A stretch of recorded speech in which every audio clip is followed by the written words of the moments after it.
Hola mis amigos and possible amigas, my name is Tam316. Welcome back to another episode of Reading Your Comments, episode 130. We hit a round number, that's fun.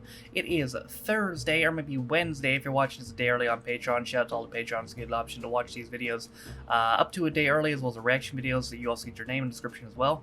But regardless what day you're watching this on, let's go ahead and read some comments. There was drama at this year's Eurovision Song Contest, including the Italian singer rumored to take cocaine in the green room, in which he denied and took a drug test. As well, a love-romance relationship between the Azerbaijani and Norwegian representative, in which it's true in some people's beliefs. That was worded incredibly, although I get what you're trying to say. And well, I mean, say what you want about Eurovision, but you can't say interesting shit doesn't happen. I know it's June, but are you doing the Christmas theme again in December? Yes, I still have a lot of Christmas videos left over. I have a separate folder, December reactions, and I have 33 videos in this folder. And that's not counting the influx of shit I'm probably going to get come October, November. So again, October and November is when I start planning that out. That's really the only part. I don't usually plan much in advance, but the Christmas month I usually do. So if you want to recommend Christmas stuff around that time period is probably when you should. Any chance of more game shows in the future? Absolutely. I've said this a million times, I'll say it again for anyone who might be new to the channel. Game shows are my personal favorite thing to do, just because they're the easiest thing to interact with. You know, sometimes, admittedly, I struggle with, shows that, have a plot, basically. Just shows where you have to... It's hard sometimes to find a balance between letting, the show breathe and you giving your input, And you can't win, because if if you talk too much, and it's like, oh, you're just talking over the whole show. And if you let it breathe too much, it's like, oh, well, you're not really reacting. You're just kind of watching it with your webcam over. You can't win. It's really hard to find that balance between putting your input in and letting it breathe. With game shows, I don't have to worry about that because they're meant to be interacted with, Like that's pretty much the point. So they're so fun to do. Some of my funnest reactions, Hole in the Wall and Golden Balls, stuff like that. They're some of the funnest videos I've done, the ones I most personally enjoy. Historically, when my channel's doing well, even when my channel's doing well, game shows historically don't do well, as well as, the other shows I mentioned. So that's why they don't come around as often, but I'll definitely do more in the future because they're so much fun. Have you ever reacted to Mr. Bean? I've not reacted to it, although I will in the future. I have the television show and one of the movies on my request list, but Mr. Bean, along with Wallace and Gromit, were both really popular in the early 2000s in America. So in a sense, I kind of grew up with Mr. Bean. Benidorm is one of the best shows you do. Don't understand why it doesn't get more views. Well, yeah, again, that's also true for when the channel's doing well, but to be honest, the channel as a whole is not doing well at the moment, and I've had people repeat that to me, like, oh, stuff's not doing well right now, you're not really getting, your views have dried up, are you concerned? And people, some people have come to me because they're concerned because stuff's not doing well. So am I concerned? No. And I'll tell you why. First of all, shit happens. I've been doing this about 3 years at this point, almost 4 at this point. So I've done this long enough to know that there are peaks and valleys. There are, bountiful periods and there's dry periods. The past 2 months, right? April and May were financially my most successful months on YouTube in terms of the checks I got. So the last 2 months were really good, and it wasn't because of newer videos, it's because all the in-betweeners videos on YouTube hit tags again, and those were going off, and that has dried up since, and now we got not much really hitting tags at the moment. I'm not really concerned though, because again, I've been in valleys before, I've been in valleys equal to this before, and also on top of that, I understand why it's kind of happening right now because, first off, we're in the beginning of June and people are finishing up school and working on exams and stuff. And plus, lockdown is ending for a lot of people, so people are trying to get out and stuff, So they're probably not sitting at home watching YouTube videos like they've been doing most of the last year. And also, on top of that, July and August, historically, are usually pretty good months on the channel. July, August, and September are all usually pretty good to me. So I'm not really that concerned about June. If it gets to next month and we're still kind of dried up, will I be concerned? Maybe, but right now I'm not. So anyone who is concerned about that, I appreciate it. Trust me, I appreciate it. But I'm not really concerned, and I don't think you should be either. We're in a dry spell right now, but I think we'll be back out of it soon. Hi, Taff. Was wondering if you were doing one of these interviews with the Eclectic Beard. Hoping you are. They're real interesting. Would like to find out more about your YouTube journey. Well, I don't want to disappoint anybody, but no, I'm not. And I mentioned this in the birthday video, and in case anybody didn't see that, I'll repeat it again here. I want to emphasize, I have nothing against the Eclectic Beard. He seems like a nice dude. I hadn't even heard of him until a couple weeks ago, until I saw his video about wanting to do these interviews. I hadn't even heard of him until then. He seems like a good dude. I have nothing against him. I don't want people to think like, oh no, this doesn't like him, and I can understand why you'd think that just because I have this ridiculous drama, if you want to call it that, with the postmodern family. But no, I'm not. It's not any of that. I don't have anything against the guy. I don't know the guy, but that's the point. I don't know the guy, and due to things in my past that I've talked about on the channel before, I have pretty bad trust issues just with people in general. I don't trust people in general, and I don't know the guy.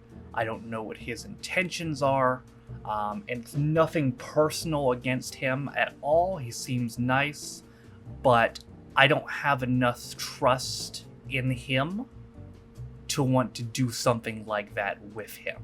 And that's not because of him, it's because of me. So I won't be doing one of these interviews, no. But he's done a lot of cool ones so far, and I wish him luck with any more ones he gets. That was a really good episode of Bendorm, really good review, a bit emotional with the punch too. Bro, I was so hyped when he finally punched that guy. It's about fucking time he stood up for himself. He fucking got in that too. His ass was like, bam! Any further plans for the continuation of Fresh Meat? It's one of the best UK shows, but criminally underrated. Yeah, I mean, I really enjoyed it a lot. It was like, again, it was like Simon Goes to College. It was like kind of like In-Betweeners, but college. And I will be doing a second episode, Solonic uses channel points on one. It will be soon. If not this month, then probably like around a month from now. I might try to fit it in this month, though. Some random trivia for you about Doctor Who. I don't know if you noticed that the Children Need Special felt a little rough. That's because it's literally the unfinished rough cut. The BBC accidentally used it for the UK home releases, so that's what you tend to find online. The version is mostly just what they filmed before post-production tweaking, except the bad added camera shakes, so the color grading isn't done, the missing sound effects, missing visual effects, audio levels are a bit all over the place, missing music, temp music. I believe later US home releases have the finished correct version. Got you, the more you know. That is some fun trivia, and it makes sense because, like, I boosted the fuck out of it when I was editing it, but like the version I was watching was quiet as shit. I was like, why is the audio so bad? And I figured it was just because it was an old video. It was uploaded. I downloaded it off YouTube and it was uploaded to YouTube in like 2010. So I mean, obviously it's an old video, whatever. But that's pretty interesting, and that does make a lot of sense actually. Will you consider turning Doctor Who into a more frequent series? I know you like doing once per month for those you like, but I feel like you could do 2 per month and continue going. I really read that really well. This show just gets better and better. I agree, but let me try reading that again. Will you consider turning this into a more frequent series? I know you like doing 1 per month for those you like, but I feel this series you should consider 2 per month to continue going. The show just gets better and better. I'm not even going to edit that out because, my God, I just read that terribly the first time. Sometimes I just can't read things. I'd say it over and over and over and over again. I'm going to leave that one in, though. So, here's the thing. Will consider doing it twice a month. I don't know if I want to do 2 daily motion series twice a month, though. You know what I mean? Like, Father Ted and I2 Crowd was one thing. At least, like, one was a YouTube series and one was, Daily Motion. Same thing with Phoenix Nights.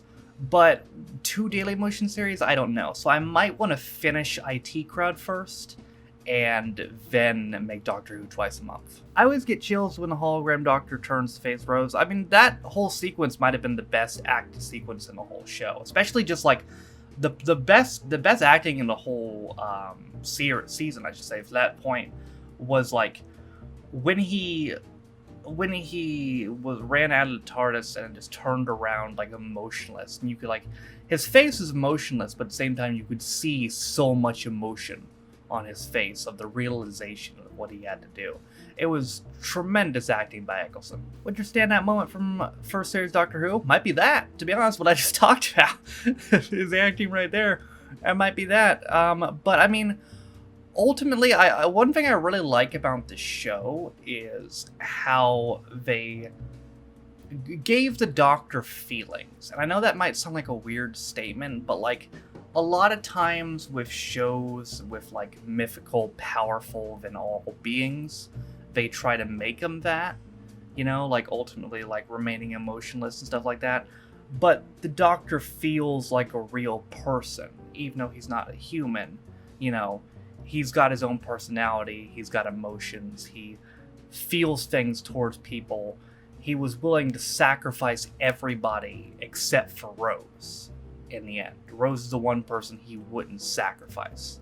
He would sacrifice everybody else but her. So I mean, the standout as a whole, I don't know if I can pick one standout moment, but that's something that really stands out to me as a whole is, you know, the Doctor, they picked a good balance, because the Doctor feels larger than life, but he also doesn't. You know, I mean, I don't know if that makes sense, but maybe you know what I'm talking about. So in Phoenix Nights, Max originally said the hit would cost £4,000 to go buy the motorhome. He then increased to £8,000, so he could pay Patty £1,000, give the husband £3,000, and still have £4,000 left that he needed. No continuity errors here. You know what? I think I was confused. I think I missed the part initially that he was ripping Patty off. I don't think I realized that at first, that he was only giving Patty £1,000. I thought maybe, because I was like, where the fuck did he get the $3,000 for? But I think I missed that part. I think I thought that he was also giving $4,000 to Patty. I didn't realize he was just fucking him over. At the end of Phoenix Nights, you gotta watch series 1, 2 outtakes. They're so funny. I was gonna just add it on to the end of the last episode, but then I realized they're like really long, so I'll probably make that like a separate video either this month or next month. Technically, Max and Patty is a separate show, so you could do it this month. I could, yeah. I'm probably not going to, but I could. Start watching Mrs. Brown's Boys for the lowest form of comedy allowed in UK TV. Please, please do not. Well, if you want to see me actually see an episode, I did it for April Fool's Day in 2020. It was last year, wasn't it? Yeah, 2020. I think I did it for April Fool's Day. Basically, what the video was is the YouTube version was Mrs. Brown's Boy, American Rex Mrs. Brown's Boys, but it's at 5,000 speed. And then I ended up uploading the actual reaction to it to Google Drive. If you want to see that, the link should still be on that video. And, you know, it's just, I tried to give it a chance, but yeah, it didn't wasn't for me, man. Just wasn't for me. After car share, please do car share. After car share, please do car share.